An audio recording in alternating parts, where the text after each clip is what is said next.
Hello, আসসালামু আলাইকুম। সবাই কেমন আছেন? আলহামদুলিল্লাহ, আমি ভালো আছি। আশা করি আপনারা সবাই ভালো আছেন।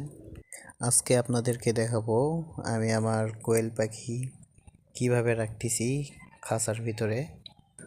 দেখতে পাচ্ছেন আমার কোয়েল পাখিগুলা খাঁচার ভিতরে দৌড়াদৌড়ি করতেছে।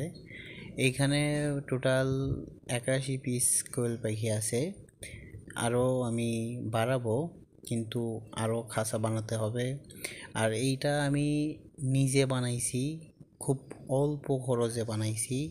যদি আপনারা যদি জানতে চান এখানে কত টাকা খরচ পড়েছে, তাহলে বলবো যে এখানে শুধু নেট লেগেছে। আমার নেট ব্যতীত সব কিছু আমার নিজেরই ছিল। আমি নিজেই সব কিছু তৈরি করছি, শুধু নেটটা শুধু বাজার থেকে নিয়ে আসছি, নিয়ে এসে নেটটা লাগাইছি। আর এইখানে 81 পিস পাখি আছে। হ্যাঁ, আমি আস্তে আস্তে আরও বাড়াবো।